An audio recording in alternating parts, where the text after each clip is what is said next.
Shalom, selamat malam untuk kita semua. Selamat malam. Pada kesempatan ini, sebelum kita mulai, mungkin ada baiknya kita berdoa terlebih dahulu. Sebagai doa buka, saya serahkan kepada David Fong yang akan membawakan doa buka. Sorry, Ika. Oh, Ika. Oh iya. Oke. Kak Ika. Oke. Mari kita doa.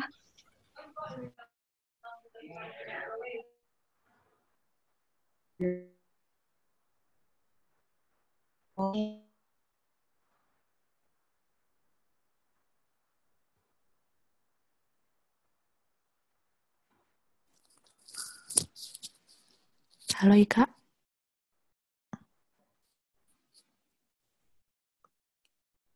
Hendak mendengar.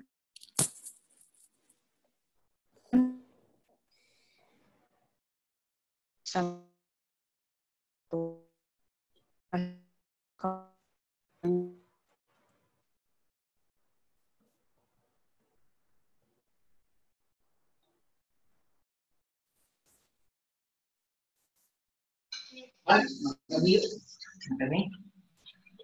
Mama, mama, am, am, am, am, am, am. Kalau kamu satu sama dengan Kak Ika. Halo X. Kak Ika.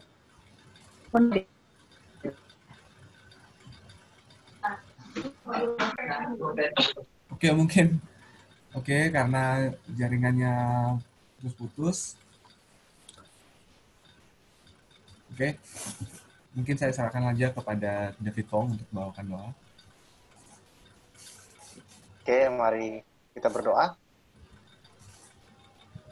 Tuhan Allah Bapa kami di surga, terima kasih untuk kesempatan demi kesempatan. Terima kasih untuk berkat-Mu, kasih karunia Tuhan yang Tuhan masih berikan kepada kami masing-masing. Di saat yang indah ini, kami bersyukur oleh karena kami punya keistimewaan dan kesempatan untuk belajar lagi firman-Mu. Tuhan tolong bantu kami, berikan Roh Kudus-Mu masing-masing pada hati kami, agar kiranya firman yang akan kami pelajari boleh kami mengerti, kami boleh hidupkan dalam kehidupan kami, dan kami boleh bagikan kepada orang lain. Bantu kami Tuhan untuk mengerti lebih jelas firman-Mu, bantu kami mengerti lebih jelas karakter Tuhan dalam firman yang akan kami pelajari. Dalam nama Tuhan Yesus kami berdoa dan bersyukur. Amin. Amin. Oke, terima kasih David karena sudah membawakan doa. Oke, jadi teman-teman, kita pada malam hari ini, mungkin dari teman-teman sebagian sudah melihat dari flyer ya, yang sudah kami share melalui God's Word Ministry di Instagram, maupun undangan dari sahabat-sahabat kami yang lain melalui WhatsApp atau sosial media yang lainnya. Nah, pada malam hari ini, kita akan membahas satu topik yang sangat bisa dikatakan seru, apabila kita sama-sama berpartisipasi dalam memberikan pertanyaan atau menambahkan sesuatu ketika kita mencoba mendalami bersama-sama.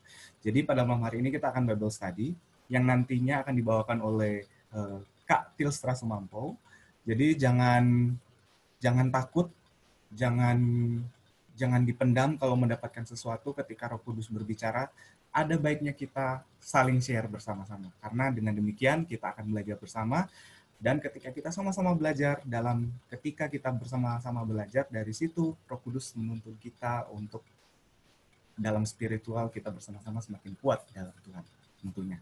Oke, nanti ketika pembahasan sudah selesai, kami juga persilahkan untuk teman-teman untuk memberikan pertanyaan, ataupun jika memang sementara dibawakan oleh Kak Tirstra, bisa juga ditanyakan melalui kolom chat yang sudah tersedia. Oke. Pada kesempatan ini saya serahkan kepada Kak Tilstra. Waktu dan tempat dipersilahkan. Oke, setengah menit nih guys. Dorang masih sholat, tapi semua kelar.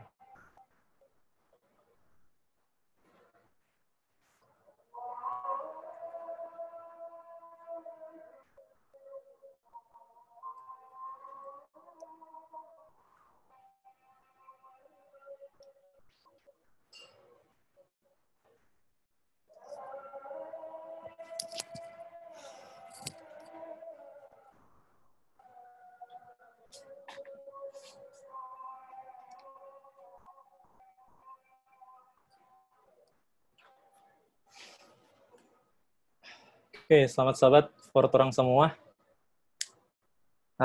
Akhirnya Soflar berdoa dan puji Tuhan boleh berkumpul lagi di tempat ini belajar perumpamaan dalam minum.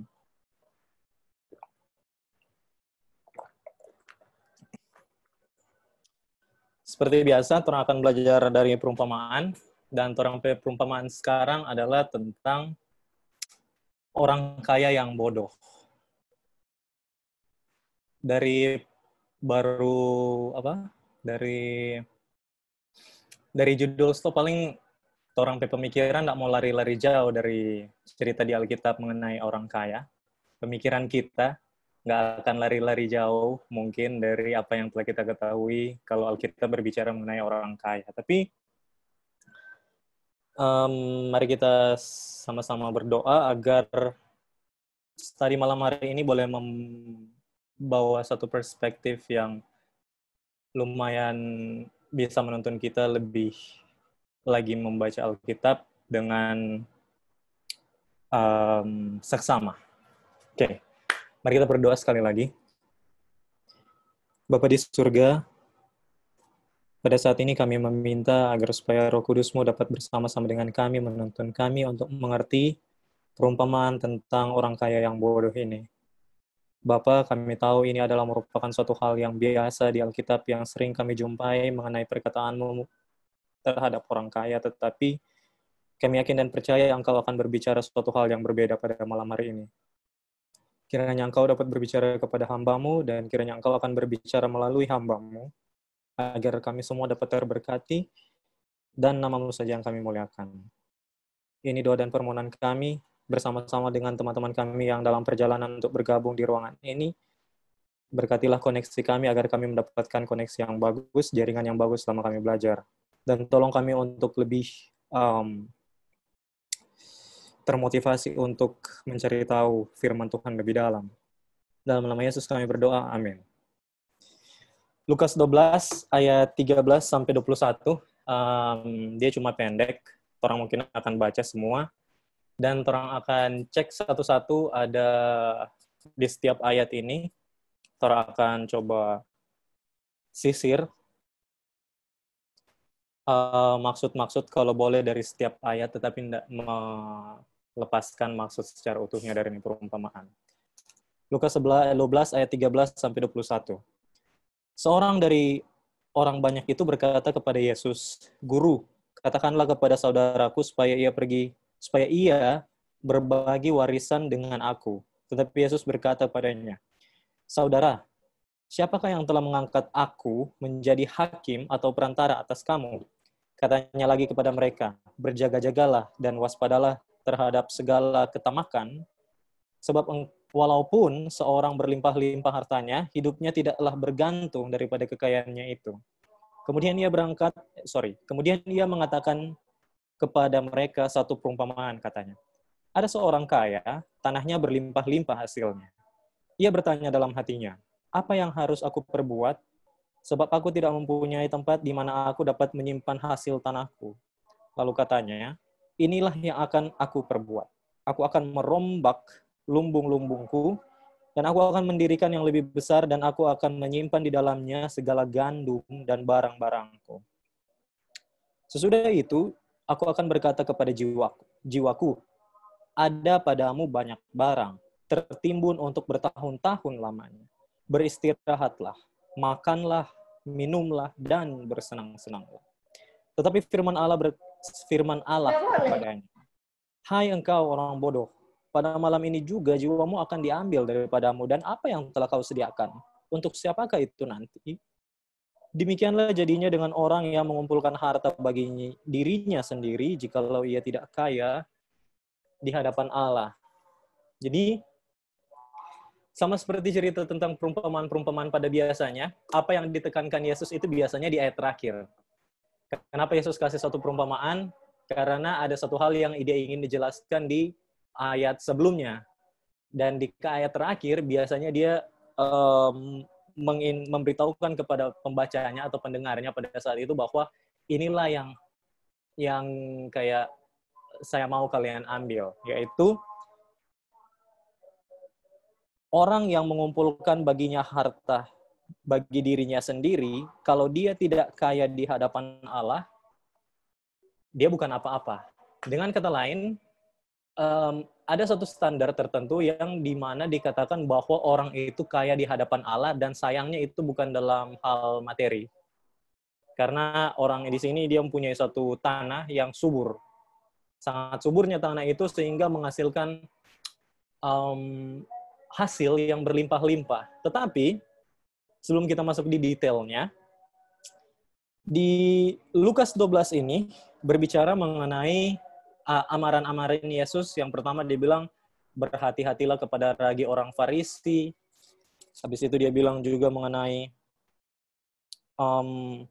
di ayat 4 sampai ayat 7, bahwa Tuhan Allah tidak akan melupakan umat-umatnya. Dan habis itu di ayat 8 sampai 12, yang berkata bahwa di ayat terakhir, di ayat 11 dan 12, dia bilang, jikalau engkau dihadapkan kepada kayak pemerintah-pemerintah begitu, kamu jangan takut. Karena di saat itulah bukan kamu yang bakal bicara, Roh Kudus yang bakal bicara, dan kamu sendiri nggak bakal sadar. Itu secara paraphrase kalau dia bilang Lukas 12 ayat 11-12. Somehow, entah bagaimana, kalau saya pribadi, saya sangat suka ayat 11 dan 12, karena itu memberitahukan kepada kita bahwa yang harus kita lakukan itu adalah bagikan iman. Dan pada saat situasi itu datang, kalau ayat ini kita pegang dan kita klaim janji itu, kita akan sama-sama, ya, saya rasa dan yakin dan percaya pasti kita semua sudah pernah merasakannya di saat kita semua diperhadapkan pada suatu saat untuk mempertanggungjawabkan iman kita atau memberikan kesaksian mengenai apa sih Advent itu, dari mana sih datangnya Advent itu, kenapa sih ada Ellen White, kenapa sih ada kita harus percaya Alkitab, kenapa sih yang hal-hal yang mendasar di agama kita. Saya percaya mungkin masing-masing dari kita sudah pernah diperhadapkan dengan situasi-situasi itu, dan situasi di mana kita nggak sadar apa yang barusan saya bilang tadi ya. Dan akhirnya kita mulai dengar lagi rekaman, kayaknya kita nggak belajar tentang ini tadi, tapi kenapa ini bisa keluar? Dan itu adalah fakta nyata di Lukas 12 ayat 11-12. Tapi kita nggak akan bahas itu. Kita akan bahas mengenai seseorang yang pada awalnya, waktu Yesus sementara memberikan pengajaran kepada murid-murid, bukan pengajaran, kayak dia berbicara kepada murid-murid dan akhirnya dia berbicara juga kepada orang-orang banyak yang di sekitar dia. Ada satu orang ini sudah pernah mendengar siapa itu Yesus dan sudah pernah mendengar sehingga memberikan kesimpulan dalam pikirannya bahwa jika orang ini yang berkata, Yesus maksudnya, jika Yesus yang berkata, orang-orang lain itu akan mengikuti. Dan ternyata orang tersebut itu mempunyai masalah di dalam keluarganya. Dia mempunyai saudara, dan ternyata dia merasa ada pembagian harta atau materi yang tidak adil yang berlaku di dalam keluarganya. Dan sampailah dia di pengetahuan akan seorang yang bernama Yesus Kristus ini. Dan akhirnya dia mulai menyimpulkan bahwa, kalau Yesus yang berbicara nanti kepada saudara saya, mungkin dia bakal dengar. Dan akhirnya dia bilang, itu logat Manado. Dia bilang, teacher, tell my brother to divide the inheritance with me. Dia bilang, guru, coba tolong kasih tahu kepada saudara saya, supaya bagiin itu sama rata. Dari ayat pertama ini, kita sering mendapatkan suatu permasalahan yang saya rasa sudah biasa yang jadi kehidupan kita, bahwa terkadang jika orang A dan orang B itu bermasalah, antara orang A dan orang B itu harus memanggil kalau enggak pendeta, ketua jemaat, atau orang yang dianggap lebih rohani untuk berbicara kepada orang yang mereka sedang bermasalah itu, dengan harapan bahwa orang itu nanti akan dengar. Contohnya saya sementara bermasalah dengan Nael, dan saya dengan Nael ini berada dalam satu kelompok yang kita lihat di situ Michelle ini sangat rohani di kelompok kita. Dengan kata lain, kalau saya mengatakan kepada Michelle untuk mengatakan kepada Nael apa yang harus Nael buat sebenarnya, Nael akan mendengarkan. Karena sama-sama kita paham dan kita tahu betul siapa Michelle ini. Dia itu adalah orang yang pantas dicontoh. Dia itu adalah seseorang yang waktu kata-katanya dikeluarkan itu ada otoritas. Jadi secara nggak langsung orang akan ikut. Nah, sama seperti yang dialami oleh orang ini, terkadang kita juga seperti itu. Kayak kita menggunakan orang lain untuk berharap bahwa orang lain ini bisa menjadi solusi dari apa yang sementara kita alami. Tanpa menyadari bahwa sebenarnya solusi yang sementara kita alami itu ada di Alkitab. Kita kadang menggunakan orang tua kita untuk berbicara kepada adik atau kakak kita. Kita bahkan menggunakan orang tua kita untuk berbicara kepada sepupu-sepupu kita. Kita bahkan menggunakan teman kita untuk berbicara kepada teman kita yang lain. Tetapi sebenarnya solusinya itu udah ada di depan mata. Dan terkadang kita nggak memandang apa yang ada di depan mata itu, yang di depan mata kita sekarang kan ini kan. Kita nggak memandang hal ini itu sebagai solusi. Makanya sama seperti kalau kita sedang jatuh cinta. Di saat kita sedang jatuh cinta, ada yang bilang begini, kalau seseorang itu sedang jatuh cinta, dia akan dianggap pantas bisa jatuh cinta atau tidak kalau dia bisa mendengarkan kata tidak.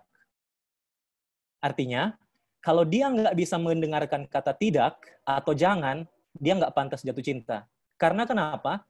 Pada saat orang yang jatuh cinta ini ingin menanyakan saran kepada teman-teman atau orang terdekatnya, kalau itu bersifat teman, dia akan memberitahukan segala aspek dari hal yang ingin dia tahu. Tetapi kalau itu hanya kayak teman dalam tanda kutip, kayak fans atau lain-lain, dia hanya memberikan hal-hal yang baik. Nah, kalau kita bertemu dengan orang-orang semacam ini, dan yang kita katakan hanyalah berupa hal-hal yang baik, ternyata kita cuma mencari suatu solusi yang sebenarnya udah ada di depan mata. Itu firman Tuhan.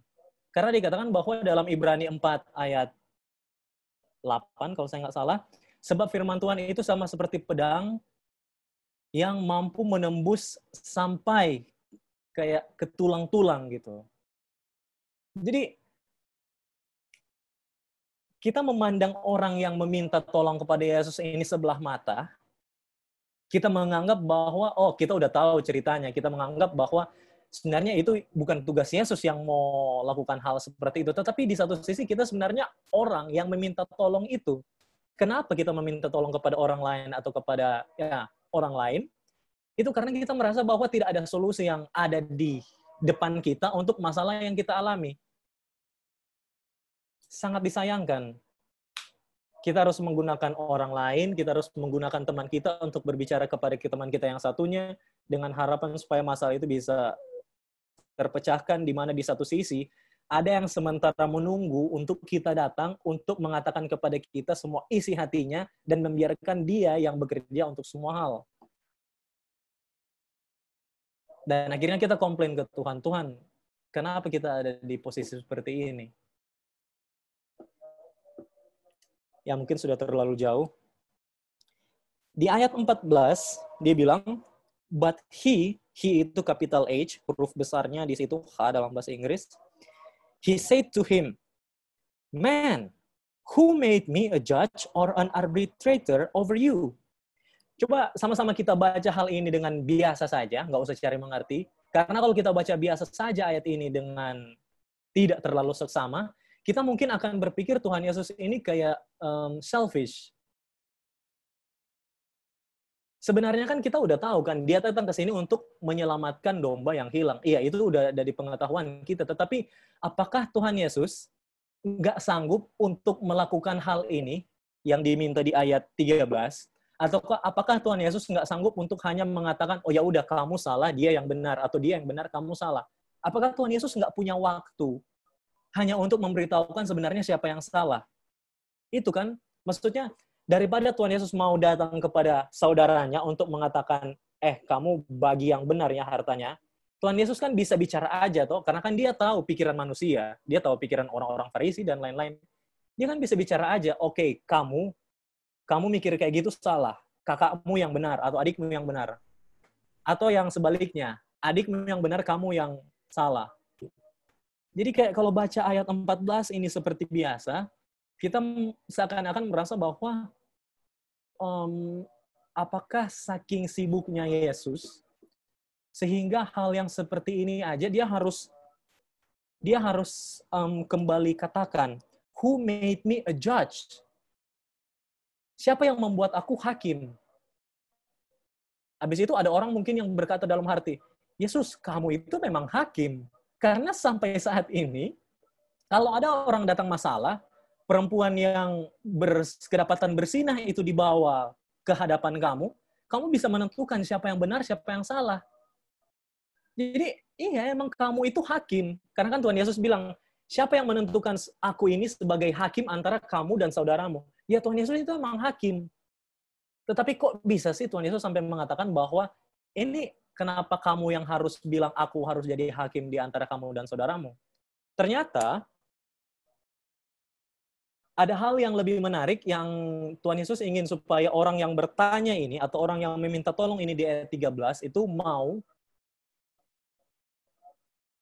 untuk diterima.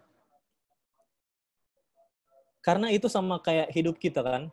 Saya pernah melihat satu gambar di media sosial. Ada seseorang dalam penjara behind jeruji besi dan dia mempunyai tongkat. Di depan jeruji besi itu terdapat dua hal, roti dan kunci. Dan habis itu gambar itu memperlihatkan orang itu kayak mau mengambil roti pakai tongkatnya. Di mana di satu sisi ada kunci untuk membuka penjara itu untuk ngambil aja roti itu, nggak perlu pakai tongkat. Tetapi orang itu kayak saking laparnya mungkin, dia hanya melihat bahwa roti itu adalah kebutuhan utamanya untuk dia makan. Dan dia mencoba mengambil roti itu. Itu kan sama seperti kita kan? Pada saat kita datang kepada Yesus membawa masalah kita, dan terlihat seperti belum ada solusi untuk hal itu, yang sebenarnya adalah bukan hal itu yang Tuhan mau untuk kita lakukan. Karena salah satu alasan kenapa doa kita tidak dijawab, itu adalah karena tidak sesuai dengan kehendak Tuhan. Dan pada saat doa itu tidak sesuai dengan kehendak Tuhan, kita mulai berpuasa. Atau kayak memaksakan supaya apa yang kita mau itu jadi. Puasa itu bukan suatu unjuk rasa kepada Tuhan. Puasa itu adalah untuk mencari tahu apa sih sebenarnya yang Tuhan mau. Tetapi karena kita tidak melihat seperti yang dilihat oleh orang yang bertanya ini, Tuhan Yesus itu bukan cuma sekedar menghakimi antara saudaramu yang benar atau saudaramu yang salah, kamu yang benar, tetapi lebih dari itu, dia ingin memberitahukan kepada kita bahwa ada hal yang lebih dari hanya sekedar memiliki sebuah harta. Karena sini kan dia bilang kan masalah inheritance atau masalah kayak warisan. Di sini itu bukan cuma sekedar masalah warisan yang Tuhan Yesus mau tekankan, tetapi di perumpamaan ini maksudnya, tetapi yang Tuhan Yesus mau tekankan adalah kalau kamu tidak kaya di hadapan Bapa, biarpun kamu memiliki warisan yang kecil dari orang tuamu, sebenarnya nggak ada masalah tentang itu. Tetapi kamu terlalu fokus kepada yang namanya warisan, sehingga kita baca ayat 14. Tuhan Yesus sampai harus bilang, who made me a judge over you and your brethren? Itu sebenarnya bukan tugasku untuk menjadi hakim antara engkau dan saudaramu. Karena tugasku adalah untuk datang menyelamatkan yang hilang. Dengan kata lain, kalau orang yang meminta tolong kepada Tuhan Yesus ini di ayat 13, tahu bahwa yang lebih penting daripada sekedar warisan itu adalah jiwa, dia nggak akan bertanya hal ini. Tetapi fakta bahwa dia masih menanyakan hal ini, itu karena ada di pikirannya itu suatu hal yang besar, yaitu harta. Nah, karena hal tersebutlah, sampai-sampai Tuhan Yesus harus mengatakan ayat 15. Yang bilang bahwa, berjaga-jagalah dan waspadalah terhadap segala ketamakan. Ternyata di satu sisi Tuhan Yesus melihat bahwa orang yang datang meminta tolong kepada dia di ayat 13 itu tamak. Karena kalau dia nggak tamak, dia nggak akan ada masalah dengan pembagian harta atau warisan. Dan akhirnya pada saat hal tersebut Tuhan Yesus katakan, dia katakan ayat lebih lanjut. Sebab walaupun seorang berlimpah-limpah hartanya, hidupnya tidaklah bergantung daripada kekayaannya itu. Oh, di sini kita dapat kesimpulan bahwa hidup seseorang tidak bergantung kepada harta saja. Ada yang boleh baca Ulangan 8 ayat 3? Kalau ada yang sudah dapat, boleh langsung unmute dan silakan baca Ulangan 8 ayat 3.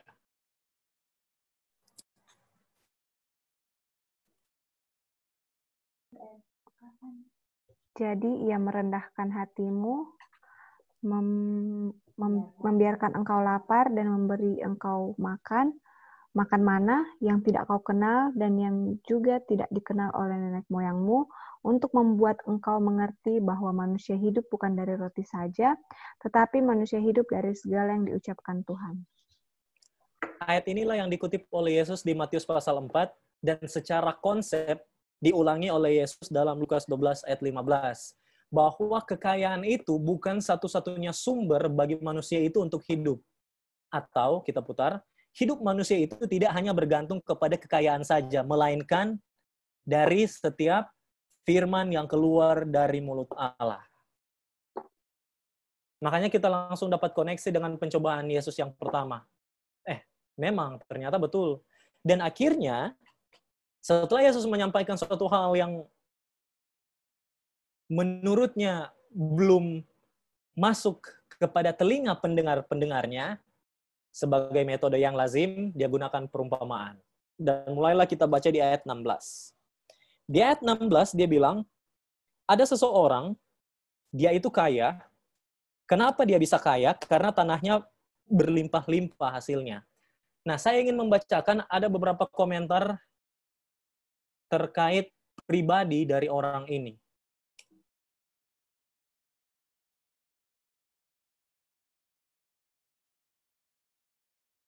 Yaitu adalah ini.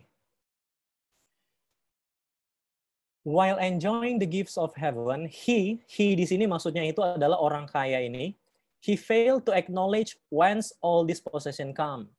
Ternyata dari cerita orang kaya ini, mulai tadi kita baca skip reading, bahwa orang kaya ini walaupun mengetahui semua hasil-hasilnya itu, dia tidak mengetahui hasil-hasilnya itu datang dari mana. Dan disinilah permasalahan mengenai konsep penata layanan juga kan. Konsep penata layanan itu sebenarnya diajarkan kepada kita supaya kita tahu bahwa semua hal yang kita miliki, baik itu waktu, materi, dan lain-lain sebagainya, itu sebenarnya supaya kita diajarkan agar kita tahu siapa yang memberikan. Itulah gunanya penata layanan, atau itulah gunanya menjadi seorang penginjil yang mengerti tentang penata layanan. Dan di sini, kalimat yang pertama ini, dari kalimat ini kita sudah bisa mengambil kesimpulan bahwa ternyata orang kaya ini kenapa, nggak usah dulu nanti itu sebentar. Kenapa terjadi masalah di dalam perumpamaan ini? Karena dia gagal untuk mengakui bahwa hartanya yang dia dapat tersebut berasal dari mana. Dengan kata lain, pelajaran kita adalah dari mana semua hal yang kita dapatkan itu sekarang, kita harus ngakuin siapa yang kasih. Makanya kan konsep perpuluhan itu kan bukan hanya sekedar uang, tetapi pertambahan nilai. Perpuluhan itu bukan hanya sekedar, oke, kita dapat gaji 1 juta, 10% dari 1 juta kita akan kembalikan kepada Tuhan. Tidak. Bagaimana dengan kalau orang kasih contohnya pisang 1 sika? Apakah kita terpikir untuk memberikan perpuluhan kalau hanya konsep uang yang kita pikirkan? Enggak. Jadi konsep perpuluhan sebenarnya itu adalah incremental. Setiap incremental value yang kita dapat, setiap incremental value yang dihasilkan kepada kita, kita harus mengambil 1/10 dari nilai hal tersebut untuk diberikan atau dikembalikan kepada Tuhan. Tetapi bukan mengindikasikan kepada kita bahwa yang Tuhan punya itu cuma 1/10. 9/10 itu kita punya. Enggak seperti itu. Tuhan punya semuanya. Tetapi fakta bahwa kenapa dia hanya meminta 1/10, kita harus bersyukur. Kenapa? Kalau dia minta 9/10, gimana?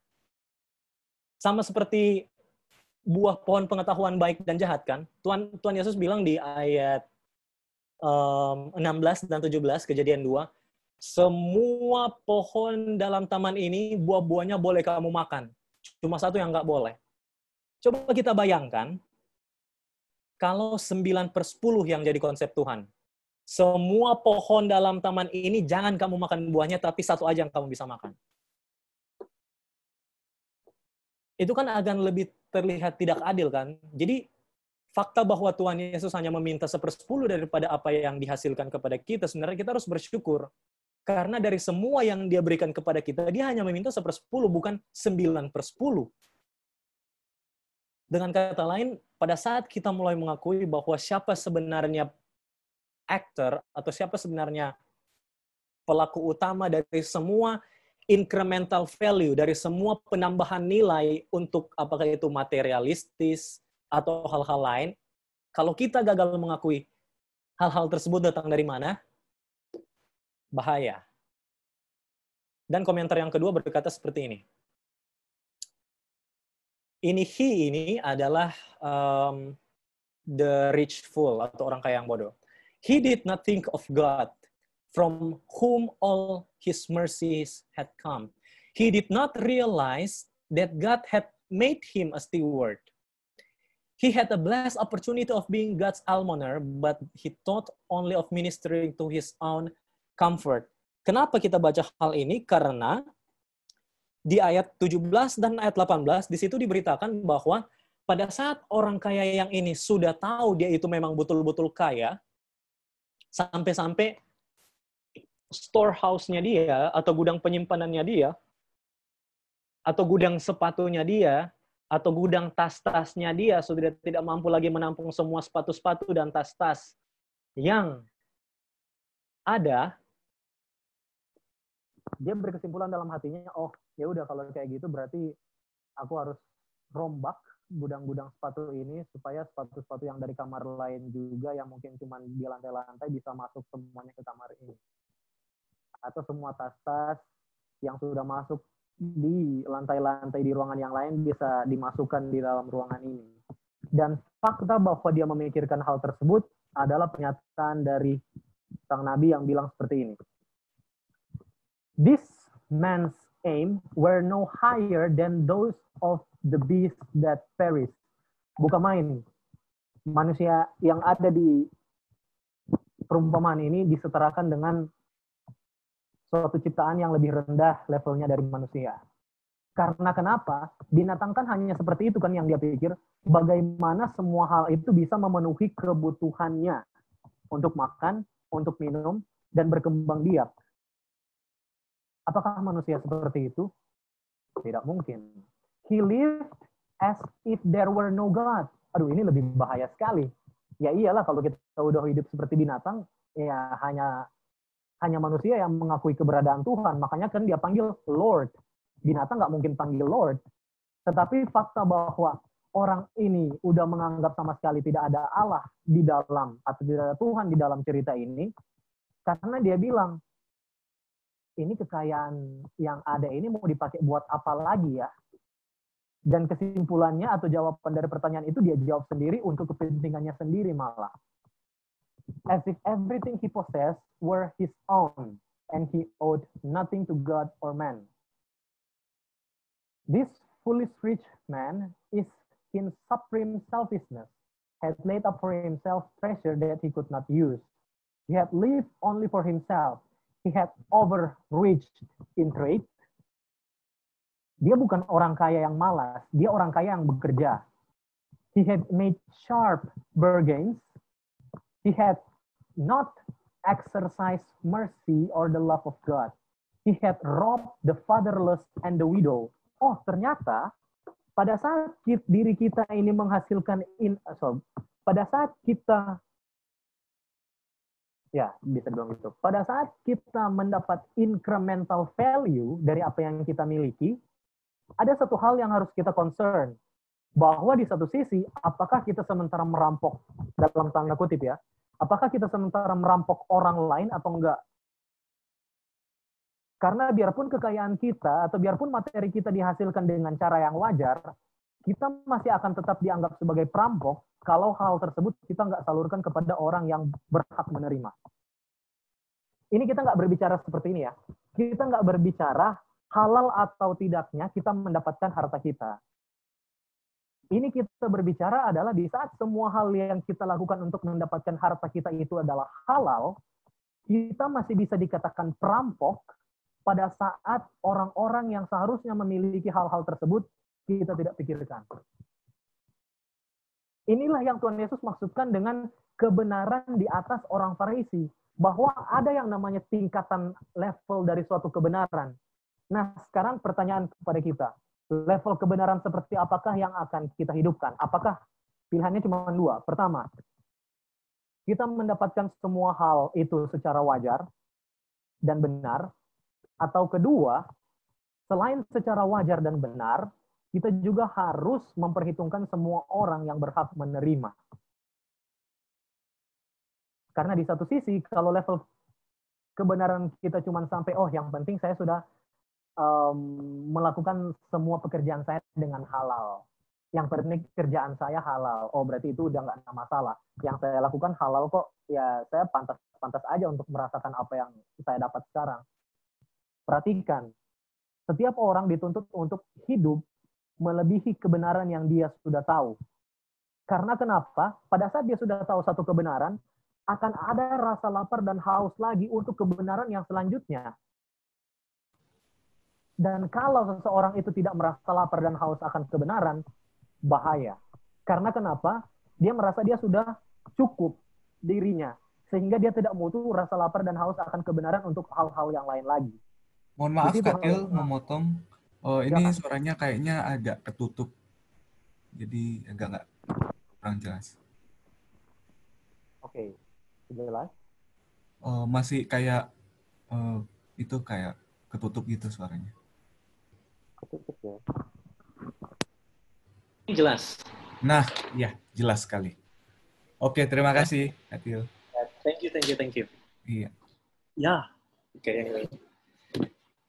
Jadi kepada kita yang hidup dalam kebenaran, kita jangan pernah puas untuk satu kebenaran yang telah kita tahu. Kita harus tetap menanamkan apa yang tertulis di Matius 5 ayat 6. Sorry, Matius 5 ayat 6 ya itu ya.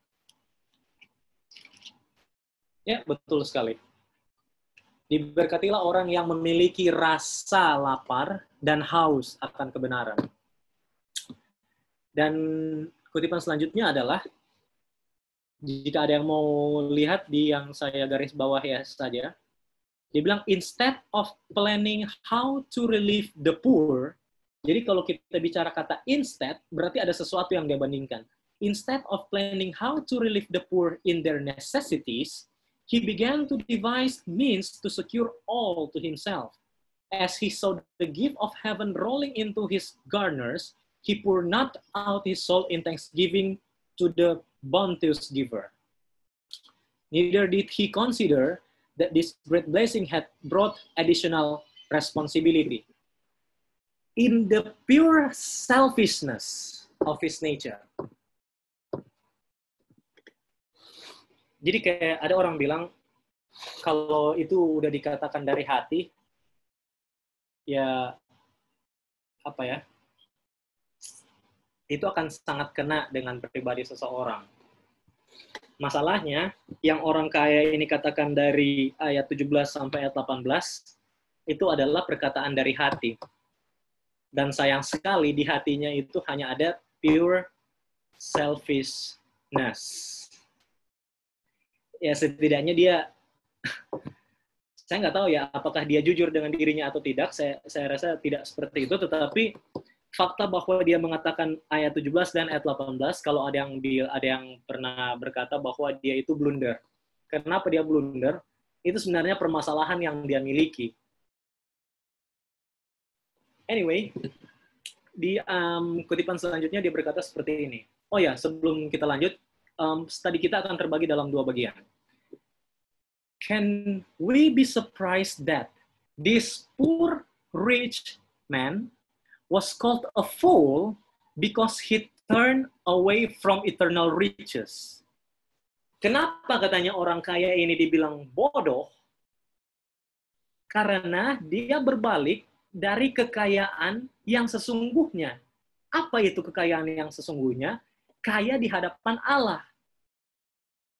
Jadi ternyata suatu hal yang sangat apa ya mau dibilang ya, sangat disayangkan bahwa semua hal yang kita coba acquire saat ini atau kita coba kumpulkan saat ini, jika kita tidak kaya di hadapan Tuhan dalam apa? Mari kita buka dalam Matius 5. Berbahagialah orang yang miskin. Tapi kita baca saja. Berbahagialah orang yang miskin di hadapan miskin di hadapan Allah, karena merekalah yang empunya kerajaan sorga. Pada saat ini orang ini berbicara bahwa dia itu miskin, setidaknya dia tahu keadaan dirinya seperti apa.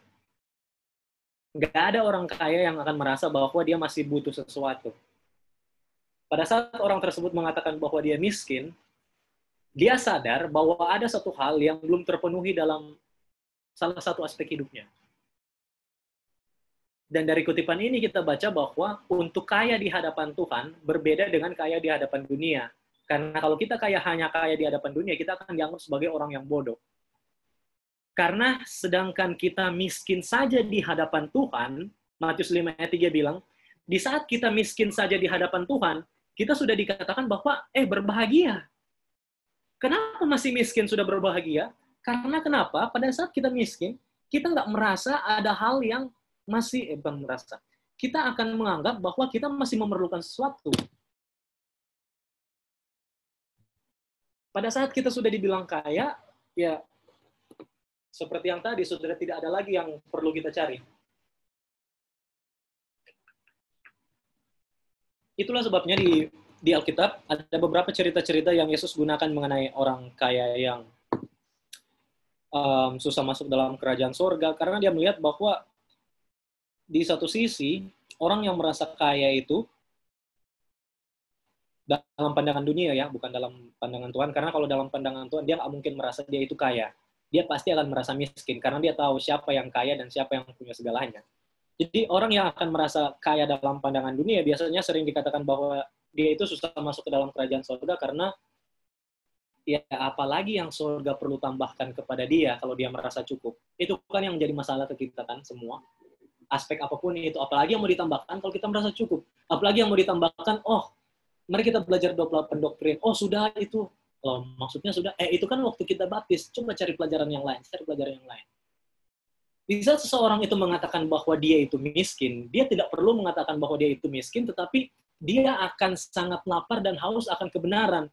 Mau sampai berapa kali hal tersebut diulang-ulang ke dalam pikirannya, dia nggak akan komplain, karena dia percaya bahwa untuk malam ini, saya mendapatkan kebenaran yang satu hal di Matius 5 ayat 1.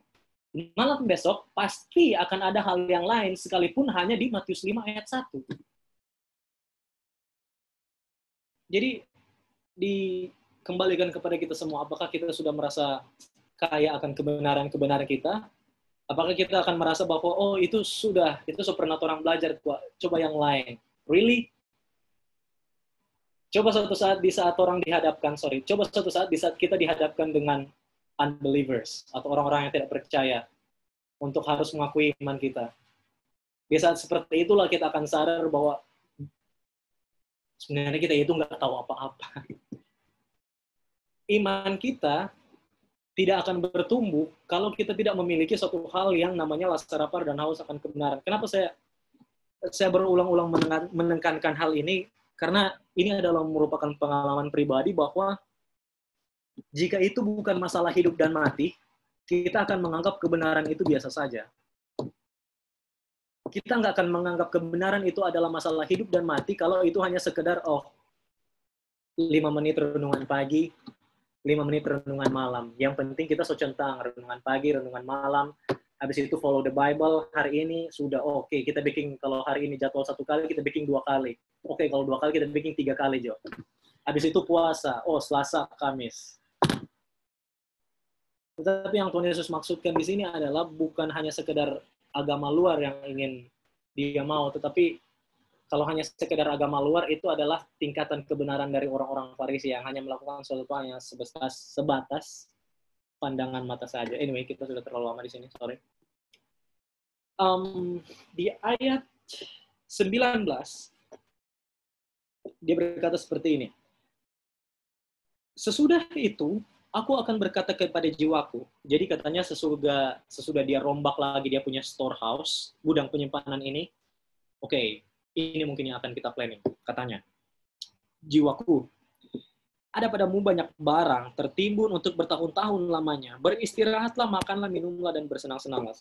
Kita semua tahu bahwa kalau kita baca ayat 19 ini dalam bahasa Inggris, eat, drink, and be merry, 3 kata ini akan familiar kepada kita di dalam Alkitab. Mari kita buka di Pengkhotbah 8 ayat 15. Silakan kalau ada yang sudah mendahului saya, boleh langsung baca Pengkhotbah 8 ayat 15.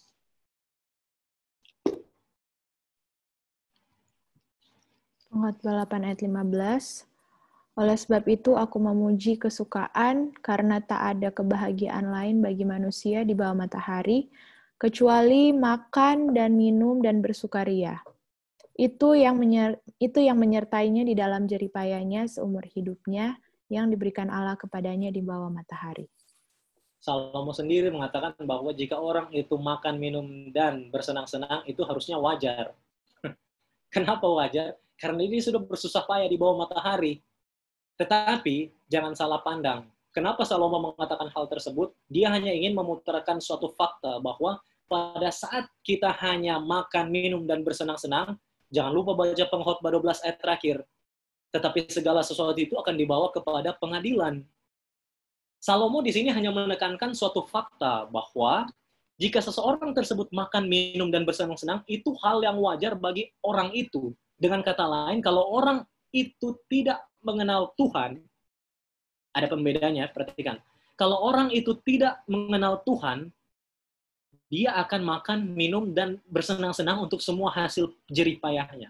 Tetapi kalau orang tersebut mengenal Tuhan, dia akan perhitungkan juga orang lain dari semua hal yang dia miliki.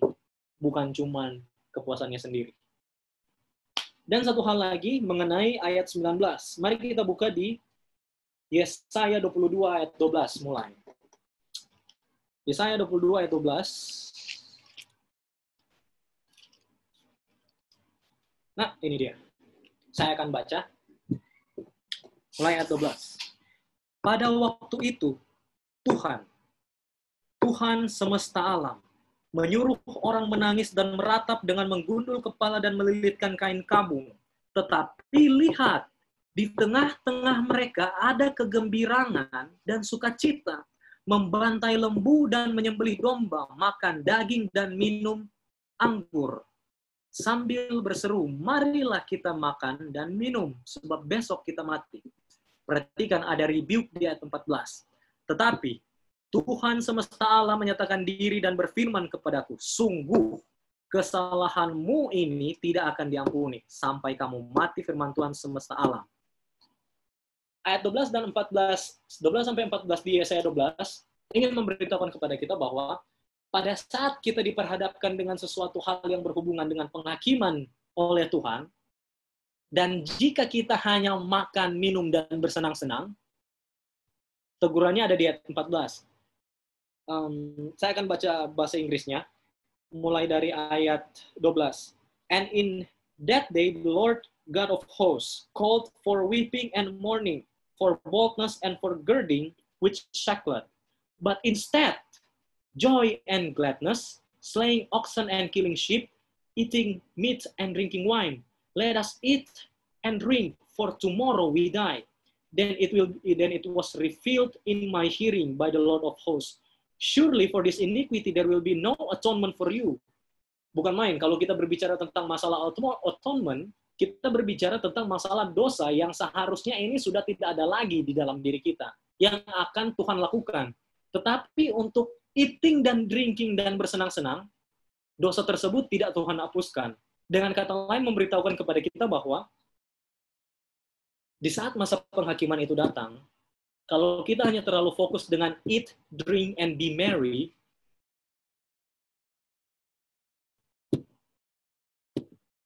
kita tidak akan diselamatkan. Karena di sini dia bilang, there will be no atonement for you if you, kalau ada penghakiman dan kalian hanya bersenang-senang, bagi umat Advent hari ke-7 kita udah tahu sekarang masa apa. Dan kalau kita sudah tahu sekarang masa apa dan hal-hal yang kita lakukan hanyalah berlawanan dengan hal-hal tersebut, rebuke-nya jelas. There will be no atonement for you. Di ayat 20, kita balik ke Lukas. Di ayat 20, kalau kita baca di ayat 20 ini, kita akan ring a bell, atau kita akan mengingat, atau kita akan diingatkan melalui suatu cerita. Coba perhatikan ayat 20 ya. Dia bilang, but God said to him, fool, this night your soul will be required of you. Then, whose will those things be which you have provided? Jadi Tuhan di sini berkata bahwa orang bodoh, bentar malam nyawa kamu itu akan diambil. Jadi apa guna semua yang kamu kumpul-kumpulkan ini? Tahu nggak cerita ini familiar dengan cerita siapa? Cerita Belsasar. Daniel 6 ayat 31. Daniel 5 ayat 31. Pada malam itu juga terbunuhlah Belsasar, raja orang Kasdim itu. Dan inilah bagian kedua dari pelajaran kita pada malam hari ini. Bagian kedua dari pelajaran kita pada malam hari ini adalah membawa kita kembali ke buku Daniel. Karena kenapa? Di ayat 20 diberitahukan bahwa this night your soul shall be required of you. Malam ini nyawamu akan diambil daripadamu. Karena kenapa? Karena kamu eat, drink, and be merry. Siapa kira-kira yang seperti itu di dalam Alkitab? Belsasar. Pada saat dia eat, drink, and be merry, di Daniel 5, ayat 1-3, setelah itu muncullah tangan menulis. Dan akhirnya ceritanya jelas. Di ayat 31, pada malam itulah terbunuh raja orang Kasdim itu.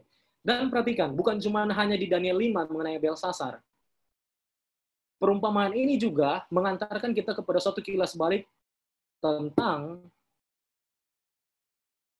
grandfather of Belsasar, yaitu Nebukadnezar. Kenapa? Karena kita sama-sama tahu di Daniel 4 bahwa Nebukadnezar itu dijadikan sama seperti binatang. Kenapa dia dijadikan sama seperti binatang? Pada saat dia tidak mengakui semua kekayaan yang ada di Babylon atau semua yang telah dia bangun di Babylon itu atas dasar dari siapa. Itu kan yang terjadi kepada Nebukadnezar kan. Mari kita baca di Daniel 4 ayat 33. Di Daniel 4 ayat 33 berbicara seperti ini. Mulai dari ayat 28. Jadi ceritanya Nebukadnezar dapat mimpi yang kedua, dia kasih tahu Daniel artikan mimpi itu.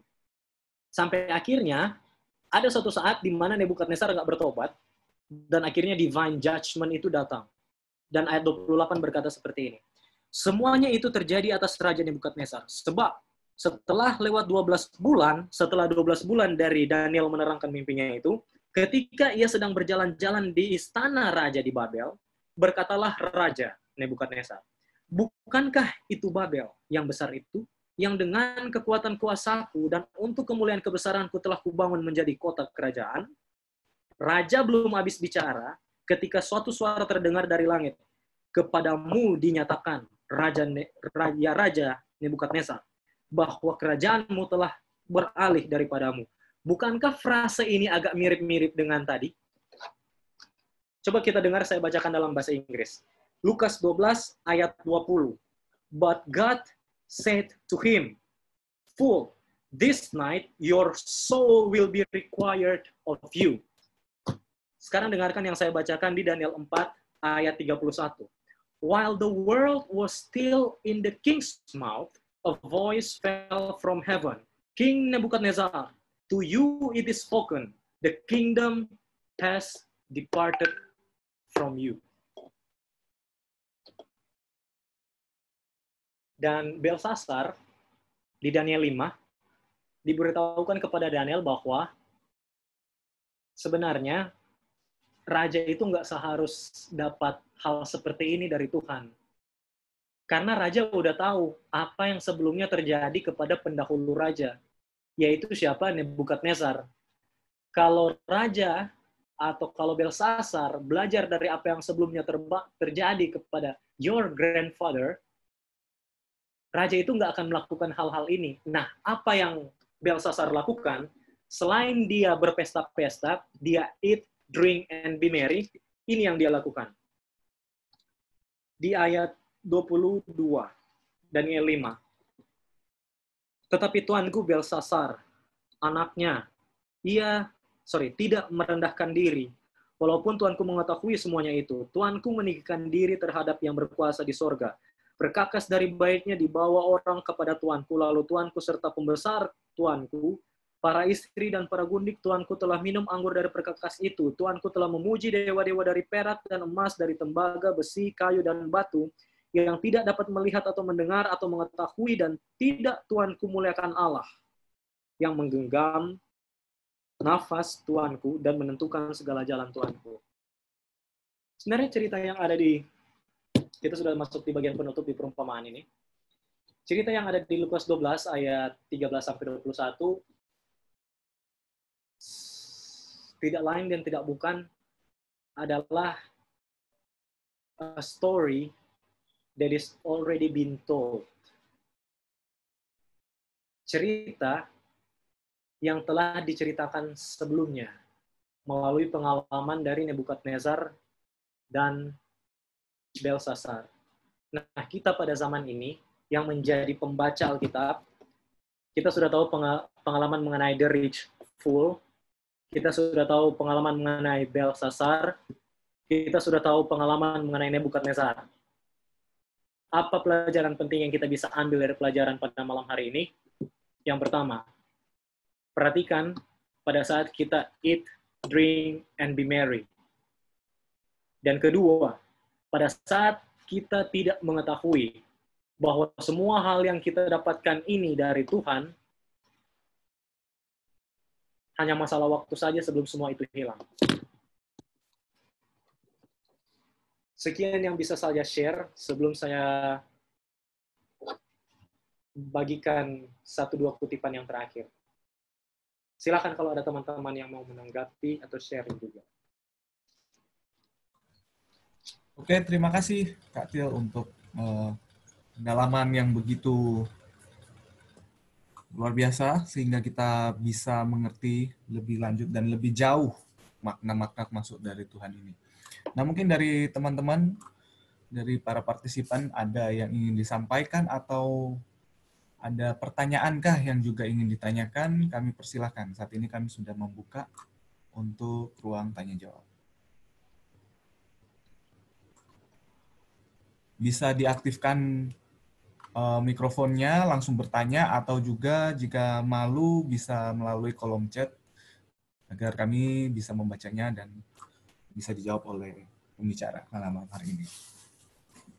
Apakah ada?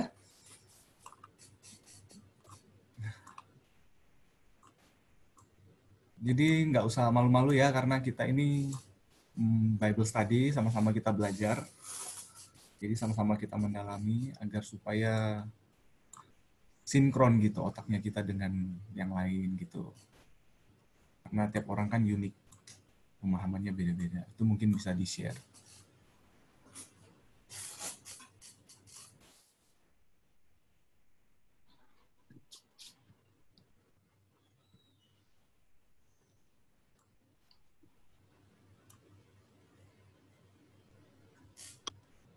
boleh kasih tambahan? Boleh sekali. Silakan, Jonathan. Oke, terima kasih Katil. Cuma sekedar review mengenai poin yang terakhir. Makan, minum, dan bersenang-senang selalu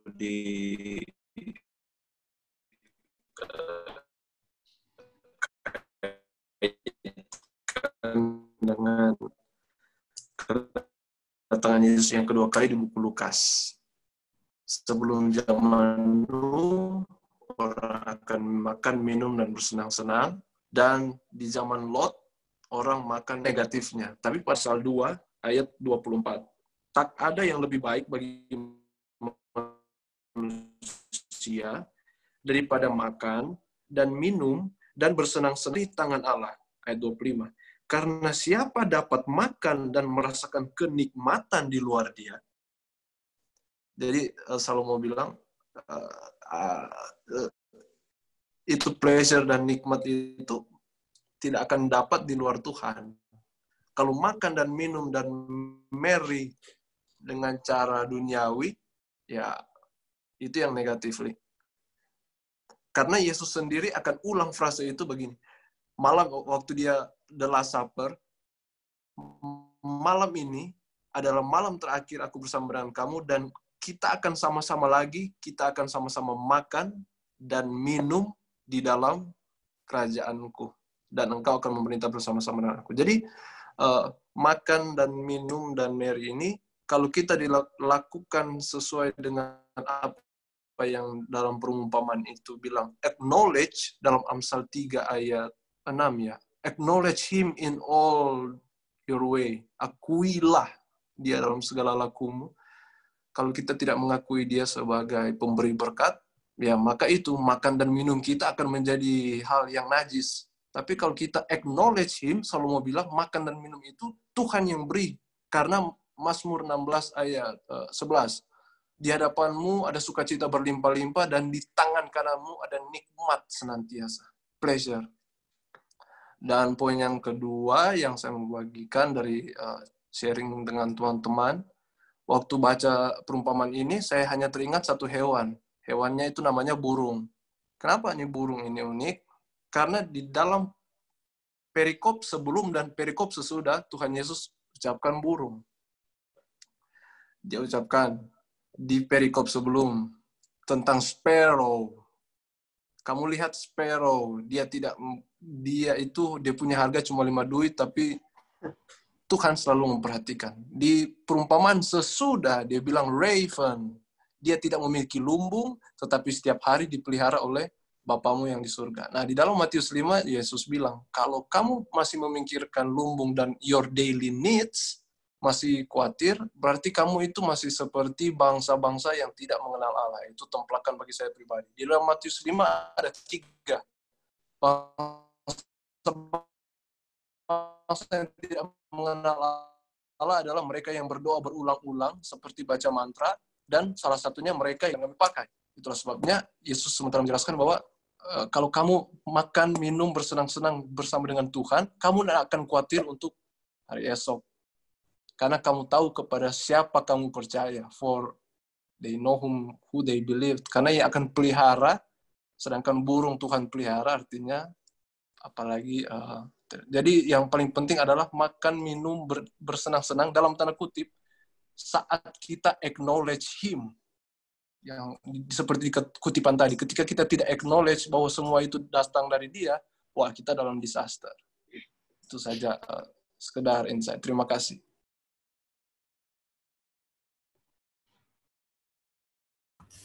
Oke, terima kasih Jonathan untuk insight-nya. Mungkin ada lagi dari teman-teman kita yang lain yang ingin menambahkan atau menyampaikan pertanyaannya. Kami persilakan.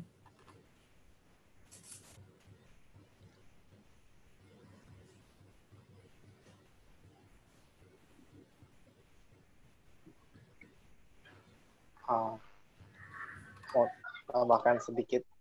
Oke, silakan David. Oke. Kalau kita belajar tentang kekayaan, saya teringat satu nasihat yang baik dari orang yang sudah merasakan kekayaan dan sangat kaya, itu Salomo. Kalau kita boleh buka Alkitab kita di Amsal 23 ayat 4 dan 5. Saya mau baca dua ayat. Amsal 23 ayat 4 dan 5. Ayat ini sangat baik. Saya baca, jangan bersusah payah untuk menjadi kaya, tinggalkan niatmu ini. Kalau engkau mengamat-amatinya, lenyaplah ia, karena tiba-tiba ia bersayap, lalu terbang ke angkasa seperti Raja Wali. Satu ayat lagi yang ditulis Salomo di Pengkhotbah 5 ayat 10. Pengkhotbah 5 ayat 10, siapa mencintai uang tidak akan puas dengan uang. Dan siapa mencintai kekayaan tidak akan puas dengan penghasilannya. Ini pun sia-sia. Jadi, yang saya mau sharing adalah Salomo. Kita semua tahu Salomo siapa. Raja terkaya. Dan dia sudah rasakan itu kekayaan gimana rasanya. Tapi di akhir hidupnya, atau bahkan di terakhir-terakhir hidupnya, Salomo menyimpulkan bahwa kekayaan itu sia-sia. Bahwa kekayaan itu, kita jangan kejar kekayaan.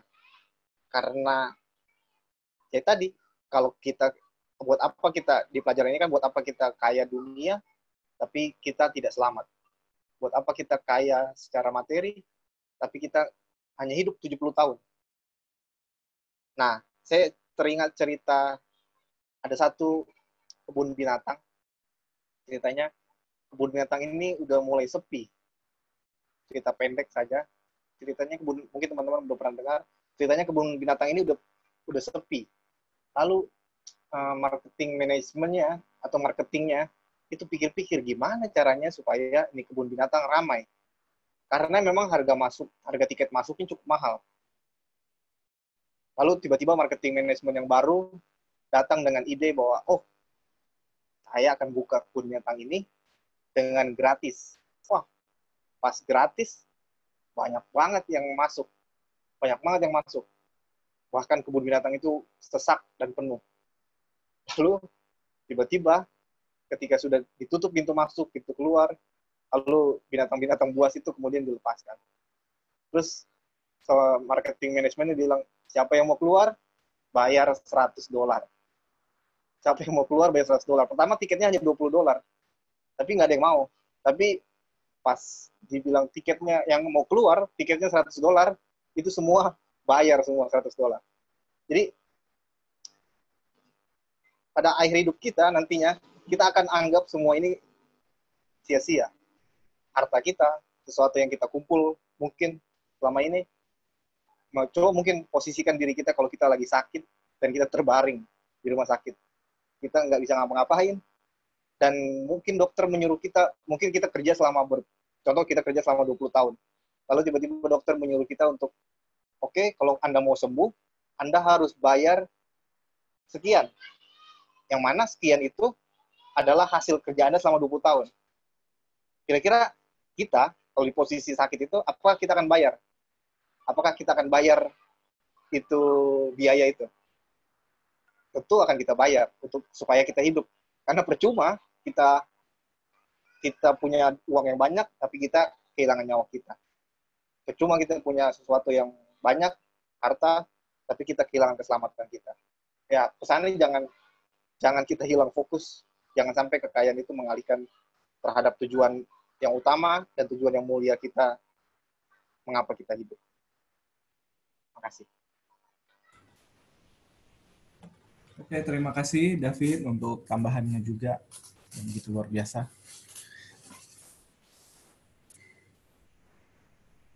Oke, dari sini apakah masih ada lagi yang ingin ditanyakan untuk teman-teman atau ingin ditambahkan?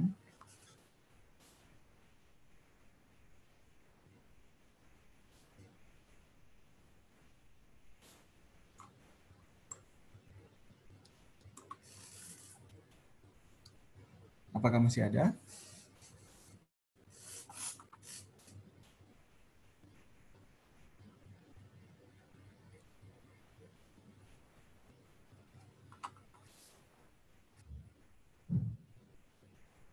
Oke, jika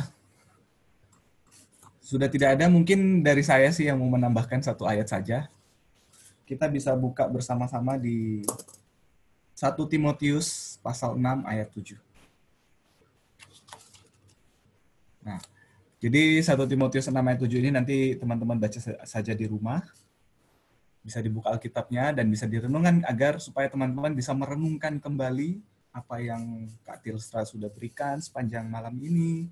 Terus dari Jonathan tadi juga memberikan insight, juga dari sahabat kami David juga sudah memberikan insight. Jadi kita bisa mereview kembali sebelum kita beristirahat. Jadi itu mungkin ayat penutup dari saya yang akan jadi bacaan buat teman-teman sekalian sebelum istirahat. Oke? Jika sudah tidak ada pertanyaan yang ingin ditanyakan atau yang ingin disampaikan, saya akan tutup malam hari ini. Dan sebagai doa penutup, saya persilahkan kepada Kak Tilstra untuk menutup dalam doa. Oke. Sahabat kami Esther ada?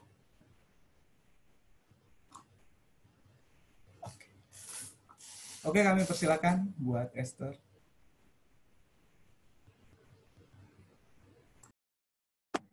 Oke, kita akan menutup pembahasan kita malam ini. Mari kita sama-sama satu dalam doa. Ya Tuhan, Allah Bapa kami yang bertata dalam kerajaan surga, puji syukur limpah banyak terima kasih Bapa karena atas berkat cinta kasih-Mu, sehingga kami boleh ada lagi sebagaimana kami ada sampai saat ini. Tuhan, kami mengucap syukur untuk firman Tuhan yang sudah kami dengarkan lagi tadi Tuhan. Kiranya Engkau bantu Tuhan, agar kiranya firman itu tidak lalu begitu saja, melainkan dapat kami aplikasikan dalam kehidupan kami sehari-hari.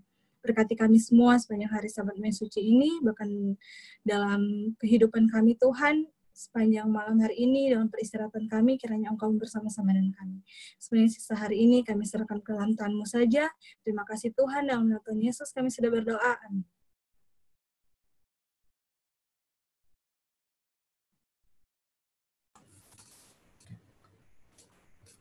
Oke, terima kasih teman-teman karena sudah bergabung bersama-sama dengan kami pada malam hari ini. Jangan lupa join kembali bersama kami pada hari Minggu. Dan juga kita memiliki 2 Bible study ya setiap hari Jumat, setiap malam Jumat, dan juga setiap hari Minggu jam 5 sore. Nah, jadi mau tahu judulnya pembahasannya apa, bisa follow di Instagram kami, di godswords.ministry. Di situ teman-teman bisa mendapatkan berkat dengan ayat-ayat setiap hari, dan juga akan mendapatkan info-info terkait Bible study yang kami posting. Oke, terima kasih. Sorry Kak Nel. Oh iya. Ada tambahan pengumuman, khususnya yang untuk Bible Study hari Minggu. Judulnya Hitam Putih, dengan subtopik Pedoman Alkitabiah, Memilih Teman Bergaul Hingga Pasangan Hidup. Dan pembicaranya adalah Pendeta Ram Kenny. Jadi bagi teman-teman, jangan lupa bergabung hari Minggu dengan ID yang sama. Oke, terima kasih Michelle untuk infonya. Jadi jangan lupa teman-teman follow dan akan ikut. Lihat apa saja yang perlu, apa saja materi akan disampaikan juga, dan jangan lupa untuk mengundang teman-teman kita. Oke, terima kasih. Selamat malam. Shalom. Tuhan Yesus memberkati. Terima kasih semuanya.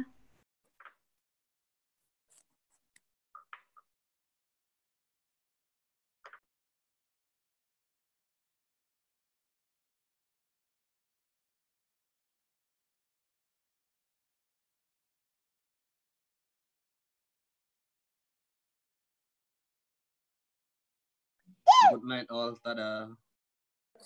Thank you Bang Raju. See you next Sabat and this Sunday as well. Yeah, bye.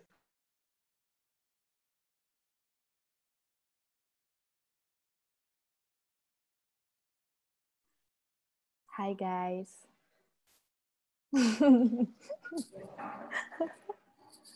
Welcome back to my channel. Selamat hari Sabat, Esther, Siapa lagi yang baru bergabung? Jovin. Iya, siapa ini? Rosmita Tanpu Bolon. Ya, Rosmita. Sorry guys. Ada yang baru mau join. Tahu Rosmita Tampu Bolon? David P. orang kata itu. Mana kok mau nipe muka? Masih baru kamu anak itu ya? Iyo stop kok.